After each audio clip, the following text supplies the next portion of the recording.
నీ వలన బలమునందు మనుష్యులు ధన్యులు, యాత్ర చేయు మార్గములు వారికి అతి ప్రియములు. దేవునికి స్తోత్రం. దేవుని బిడ్డలారా గమనించండి, ఈ రోజున పరిశుద్ధాత్మ దేవుడు వాక్యం ద్వారా మనతో మాట్లాడును గాక. బాగా గమనించండి, ఈరోజు నేను చెప్పబోయే విషయం ఏంటంటే దేవుని బలము. చెప్పండి, ఏంటది? అందరూ చెప్పాలి. దేవుని అందలి బలం. ఎవరికి ఈ దేవుని సంబంధమైన బలం కలుగుతుంది అంటే దేవుని మార్గంలో నడిచే వాళ్ళకి. దేవుని స్తోత్రం. యాత్ర చేసేటువంటి వారికి. ఏ యాత్ర? భూమి మీద రకరకాలైన యాత్రలు ఉన్నాయి, ఎన్నో రకాలైన యాత్రలు ఉన్నాయి. అనేక మంది ఎన్నో యాత్రలు చేస్తూ ఉన్నారు. ఎన్నో యాత్రలు అంటే మీకు అర్థమయ్యేట్టుగా చెప్తాయనండి. ఇక్కడ బాగాలేదని అక్కడ బాగాలేదని అక్కడ బాగాలేదని అక్కడ బాగాలేదని అక్కడ. జీవితకాలం అంతా తిరగడమే సరిపోతుంది. ఎక్కడ తిరిగినా డబ్బులు అయిపోతున్నాయి అండి, ఆరోగ్యం అరిగిపోతుంది, అంతా అయిపోతుంది, కానీ అసలైంది మారతల. స్తోత్రం చెప్పండి. ఏం మారతలా? హృదయం మారట్లా మనిషికి. ఈ రోజున యాత్రలు మాత్రం బ్రహ్మాండంగా జరుగుతున్నాయి. ఒక యాత్ర కాదు, ఒక ప్రాంతం కాదు, ఒక ప్రదేశం కాదు, అనేకమైనటువంటి యాత్రలు ఈరోజు మనిషి చేస్తున్నాడు. ఎన్ని యాత్రలకు తిరిగినా, ఎన్ని ప్రాంతాలకు వెళ్ళినా నీ హృదయము మారకపోతే దేవుని అందలి బలము నీలోనికి రాదు. దేవుని స్తోత్రం. దేవుని బిడ్డలారా గమనించండి, చాలామంది ఎన్నో రకాలైనటువంటి యాత్రలు చేస్తున్నారు. అయితే యాత్ర చేసే నీకు దైవ బలము కలగాలి. దేవునికి స్తోత్రం. దైవ బలం అంటే మనం ఆరాధించే దేవుల్లో ఏముందంటే బలం ఉంది.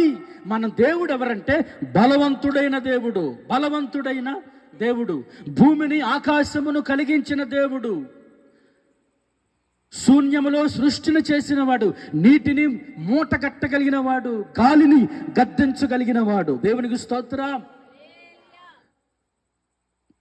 గాలిని గద్దించాడు. ఎంత బలవంతుడు కాకపోతే గాలి ఆగి నిమ్మలించుమని అని చెప్పగానే సముద్రం ఆగింది, గాలి కూడా ఆగిపోయింది. దేవుని అందలి బలం ప్రతి మనిషికి ఉండాలి. మనము శరీర విషయంలో ఎంత బలవంతులంగా ఉన్నా జాడించి 4 మోసం చేయని అనుకోండి, మంచానికి అతుక్కుపోతాం. సెలని పెట్టేదాకా మళ్ళీ పైకి లేవలేం.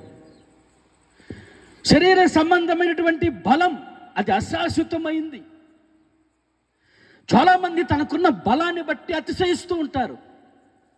తనకున్నటువంటి ఈ కాయమును బట్టి, శరీరమును బట్టి చాలామంది మనుషులు ఈ రోజున నాకేం తక్కువ, నాకెంతో బలం ఉంది, బలగం ఉంది, నాకెంతో బలం ఉంది, నా ఆరోగ్యం ఎంతో శ్రేష్టంగా ఉంది, నేనెంతో క్షేమంగా ఉన్నాను, నాకు తిరగలేదు అనుకునేటువంటి మనుషులు ఈరోజు చాలామంది కనిపిస్తున్నారు.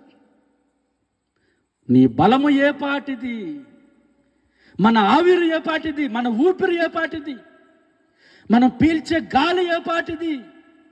యాకోబు పత్రికలో ఉంది, మనము అంతలో కనబడి ఇంతలోనే మాయమైపోయే ఆవిరి లాంటి జీవితం మంది. దేవునికి స్తోత్రం చెప్పండి.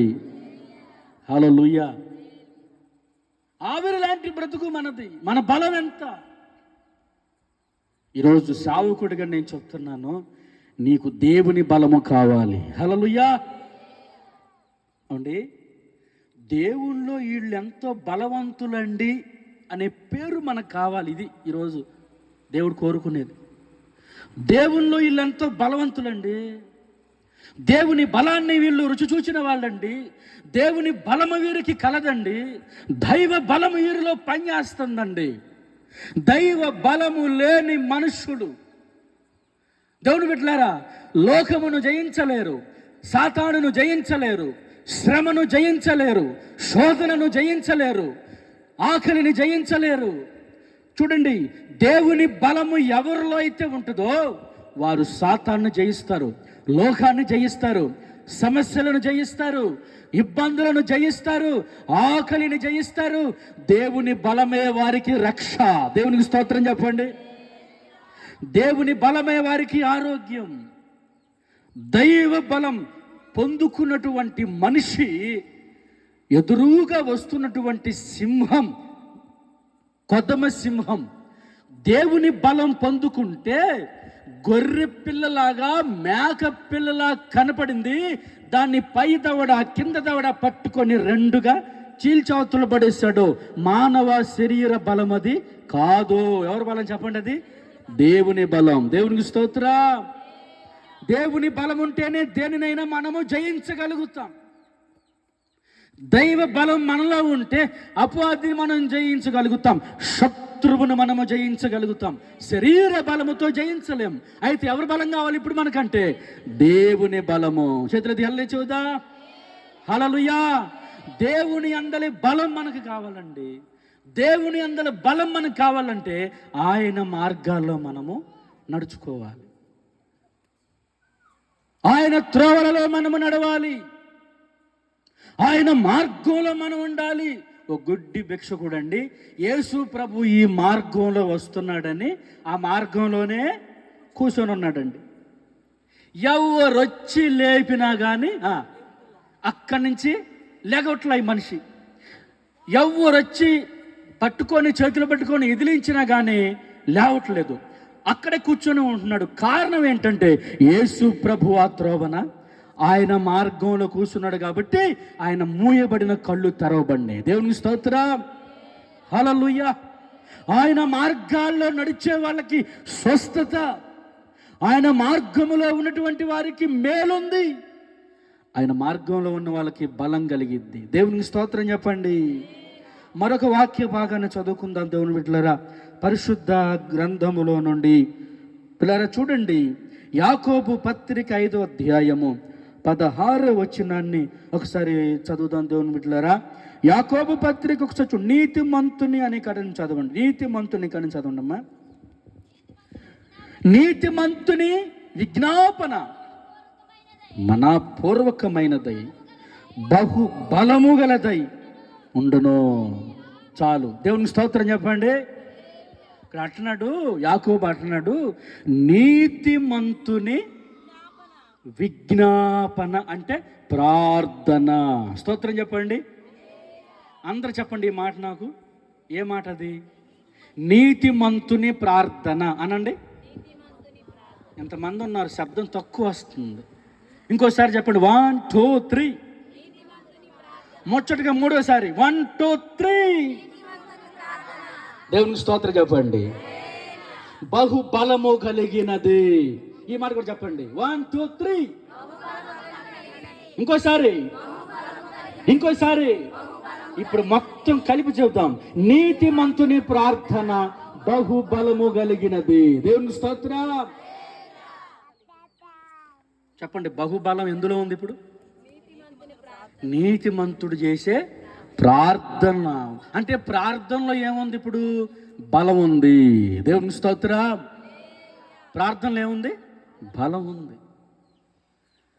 మనం ఎందుకు బలహీనులంగా మార్చబడిపోతున్నాము అంటే మనం ఏం చేయట్లేదు? ప్రార్థన చేయట్లేదు కాబట్టి. మనం ఎందుకు దిగజారిపోతున్నామంటే ప్రార్థన చేయట్లేదు కాబట్టి. మనం ఎందుకు వెనకబడిపోతున్నామంటే ప్రార్థన చేయట్లేదు కాబట్టి. మనం ఎందుకు పట్టబడుతున్నాం, అపవాది చేతికి మనం అప్పగించబడుతున్నాం అంటే మనం మోకరించి ప్రార్థన చేయట్లేదు కాబట్టి. మనము పరిపాలన చేయవలసింది పోయి అపవాది, దుష్టుడు, సాతాను, శత్రువు మనలను పరిపాలిస్తున్నాడు. దానికి గల కారణం ఏంటంటే మనము మోకరించి ప్రార్థన చేయకపోవటమే లోపం. ఈరోజు చాలామంది వ్యక్తిగత జీవితాల్లో ఆత్మ సంబంధమైనటువంటి, దైవ సంబంధమైనటువంటి ప్రార్థన జీవితం అనేటువంటిది, ఆ సిద్ధపాటు అనేటువంటిది, దేవుడి గురించినటువంటి ఆసక్తి అనేటువంటిది చాలా సన్నగిలిపోతుంది ఈరోజు చాలామంది వ్యక్తిగత జీవితాల్లో. అందుకని వారికి దైవ బలము కలగట్లేదు, బలహీనులైపోతున్నారు. అక్కడ కింద అంటాడు, ఏలియా మన వంటి స్వభావం కలిగిన మనుషుడే. ఆయన వర్షం పడకూడదని ప్రార్థన చేసినప్పుడు 3.5 సంవత్సరాలు వర్షము పడలేదు. ఆ తర్వాత ఆయన మరలా వర్షము పడాలి అని ప్రార్థించినప్పుడు మరలా వర్షము పడింది. దేవునికి స్తోత్రం. ఎంత బలం అండి! దేనికి చెప్పండి? దేనికి? ప్రార్థనకు. వాననే చెప్పండి, వాననే ఆపగలిగింది. ఏంటి చెప్పండి? అది ప్రార్థన. అంటే ఎంత బలం! ఇప్పుడు ప్రార్థనలో ఎంతో బలం ఉంది. దేవునికి స్తోత్రం. ఆ వ్యక్తిని తీసుకొని వెళ్ళి ఓ సింహాల బోనులో పడేసేశారండి. ఆయనను ఎందుకు పడేశారో తెలుసా? ఎందుకు ఆయన చెరకు తీసుకెళ్లారు, ఎందుకు శోధనలో పడేశారంటే ప్రార్థన చేశాడని ఆయన్ని చెరలోకి తీసుకుని వెళ్ళాడు. ఎప్పుడైతే చెరలోకి ఆయన వేయబడ్డాడో, సింహాల గుహలోకి త్రోయబడ్డాడో, ఎప్పుడైతే అక్కడికి వెళ్ళాడో, ఆ ప్రార్థన బలం ఎంత గొప్పదంటే సింహాల బలం కంటే ప్రార్థన బలమే గొప్పది. దేవునికి స్తోత్రం. ఒక్క సింహము కూడా ఆయన దగ్గరకు రాలేదు, ఆయనను ముట్టలేదు. దానికి గల కారణం ఏంటంటారు చెప్పండి? ఏం బలం ఉంది ఆయనలో?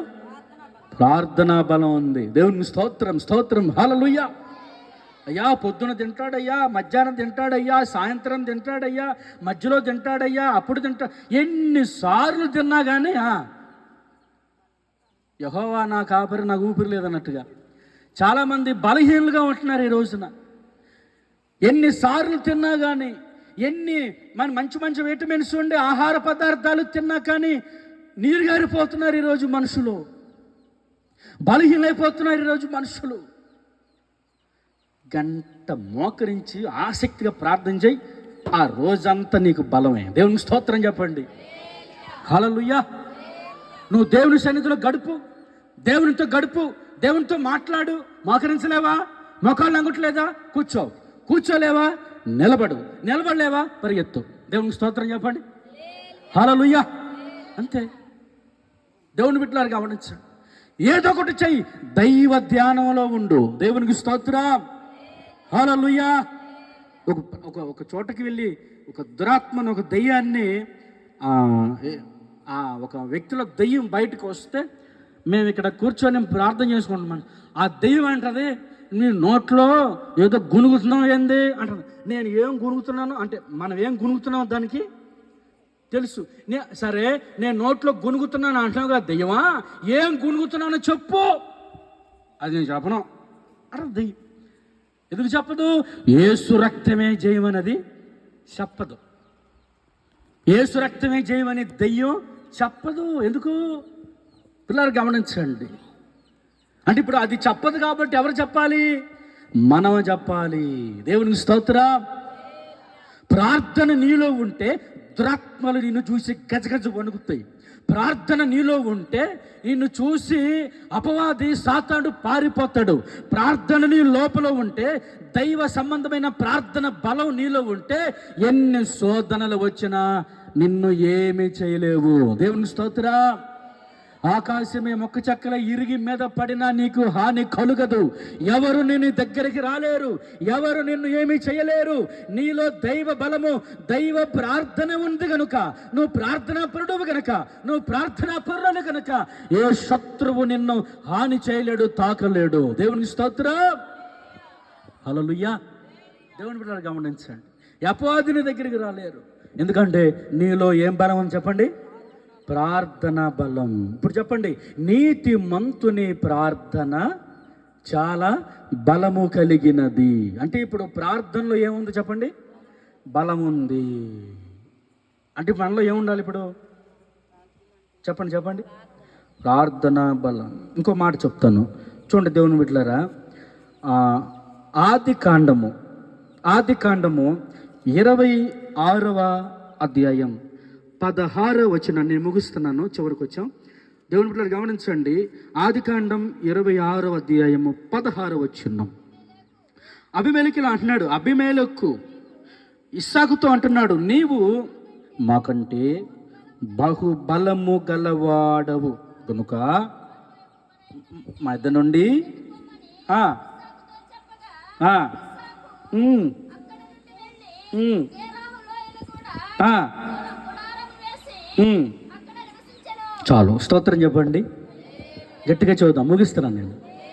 ఇంకొక 10 నిమిషాలు ముగిచ్చేస్తాను. దేవుని బిడ్డలారా గమనించండి.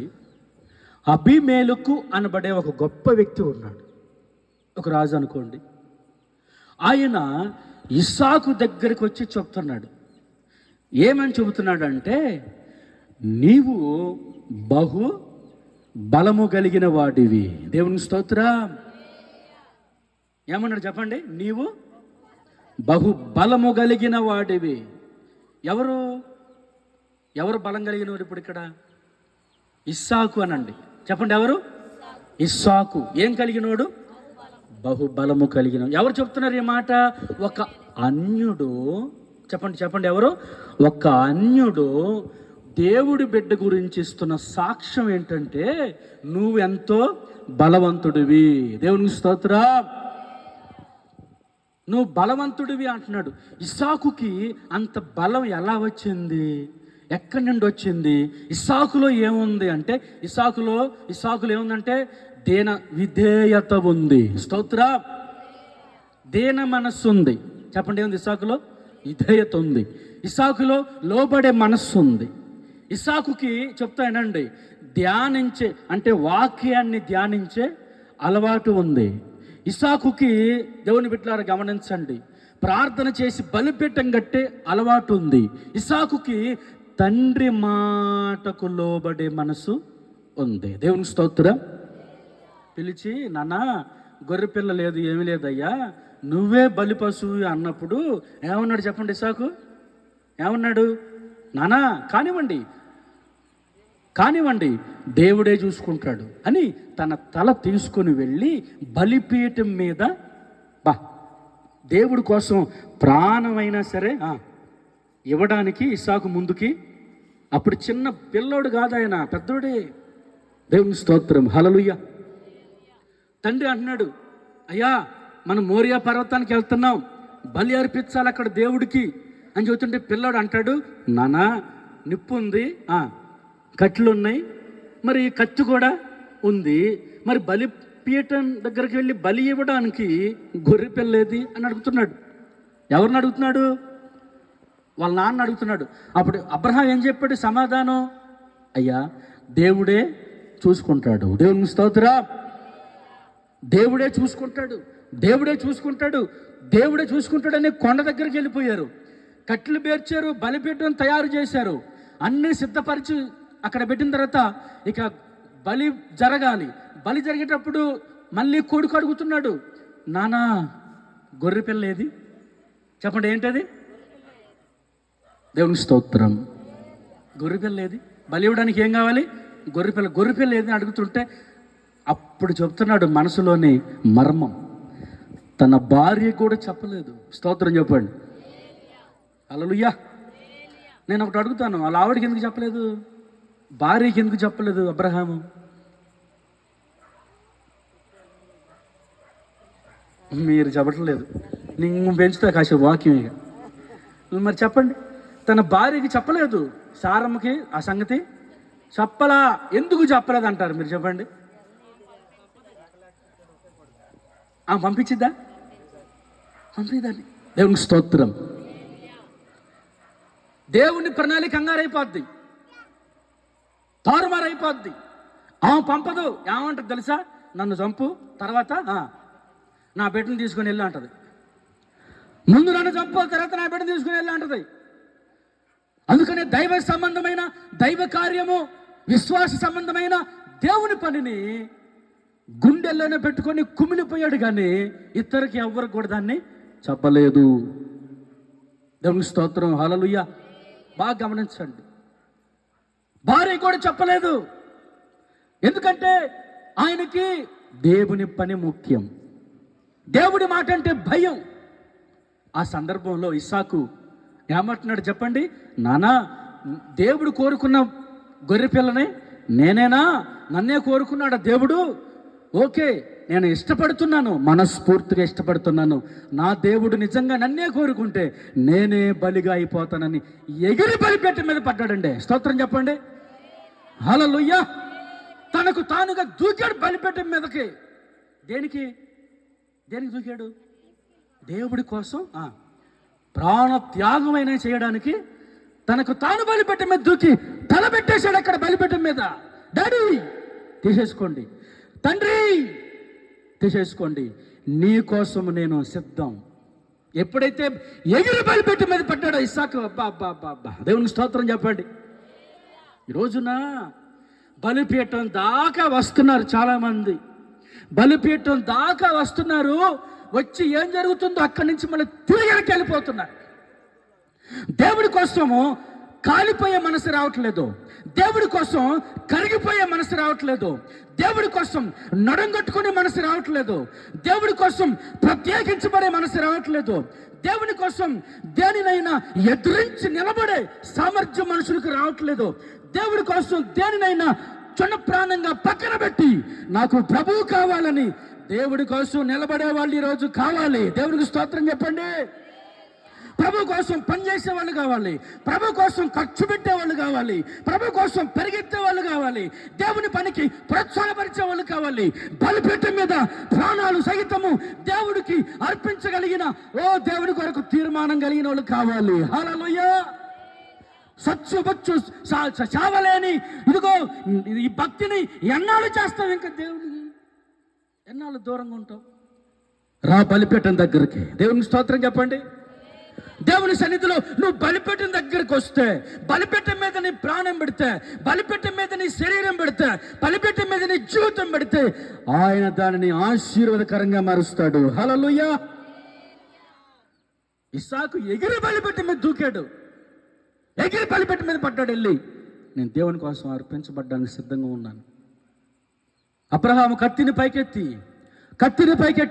ఒకసారి తన కుమారుని కంటార చూసుకొని ఆకాశం వైపు దేవుని వైపు చూచి కత్తిని పైకెత్తి అలా పట్టుకొని తన కుమారుడిని మీద కత్తి వెయ్యబోతూ ఉండగా ఆకాశము భల్లున తెల్లారింది. చప్పట్లు కొట్టండి గట్టిగా. హల్లెలూయా. ఆకాశము కళ్ళమని తెల్లారి అక్కడ నుంచి స్వరం వినబడుతుంది. ఏ స్వరం అది? అబ్రహాం, అబ్రహాం, అబ్రహాము ఆగు, నీ ఒక్క కుమారుడి మీద నీ కత్తిని వెయ్యకు, ఆగు. దేవుని స్తోత్రం. నువ్వు ఇందును బట్టి దేవుడికి భయపడేవాడివని నాకు అర్థమయ్యింది. నీ కుమారుని మీద కత్తి వెయ్య మాకు. ఈ రోజు నుండి నీ కుమారుని నేను బహుగా ఆశీర్వదిస్తాను. స్తోత్రం చెప్పండి. ఇక్కడ తండ్రి హృదయంలో కుమిలిపోతున్న దేవుడికి భయపడిన లక్షణాలు కనిపిస్తున్నాయి. కొడుకు బలిపీఠం మీద అర్పించబడడం కోసం పారిపోకుండా ఎగిరి బలిపీఠం మీద దూకిన ఆ త్యాగపూరితమైన జీవితాన్ని చూశాడు దేవుడు. దేవుని స్తోత్రం చెప్పండి.